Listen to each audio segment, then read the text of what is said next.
হাজার মানুষ মারা যাচ্ছে শুধুমাত্র তামাক সেবনের ফলে বিভিন্ন রোগে আক্রান্ত হয়ে। সেই হিসাবে দৈনিক প্রায় 442 জন মানুষ মারা যাচ্ছে শুধুমাত্র তামাক সেবন করে।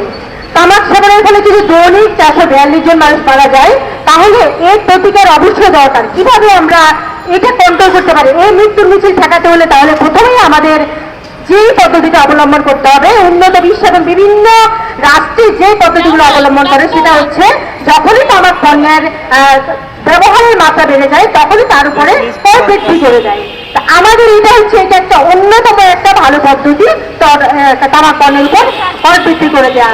যদি তামাক পণ্যের উপর কর এবং মূল্য বৃদ্ধি হয়, তাহলে সাধারণ মানুষের ক্রয় ক্ষমতার বাইরে চলে যাবে এবং শিশু কিশোররা যারা তাদের অল্প টিফিনের টাকা এবং কনভেন্স থেকে সিগারেট কিনতে পারে, তারা এদিকে তাদের ক্রয় ক্ষমতার বাইরে চলে যাবে। পাশাপাশি নিম্নবিত্তের নিম্ন আয়ের যে লোকজন রয়েছে তাদেরও ক্রয় ক্ষমতার বাইরে চলে যাবে।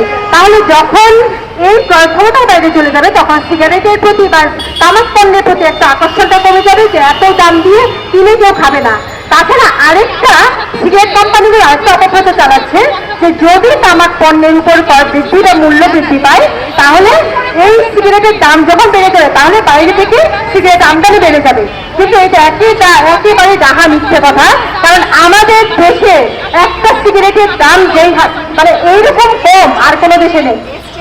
শ্রীলঙ্কায় আমাদের দেশের একটা সিগারেটের দাম, যে সিগারেটের দাম হচ্ছে 16 টাকা, শ্রীলঙ্কা হচ্ছে সেটা 60 টাকা।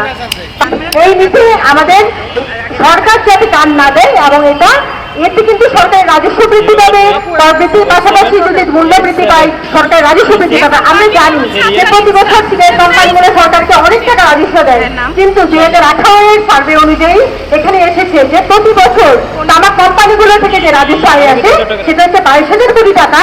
কিন্তু তামাকজনিত তামাক ব্যবহারের ফলে বিভিন্ন রোগে আক্রান্ত হয়ে প্রতি বছর মারা যাচ্ছে, প্রতি বছর চিকিৎসা বাবদ খরচ হচ্ছে 30,000 কোটি টাকা।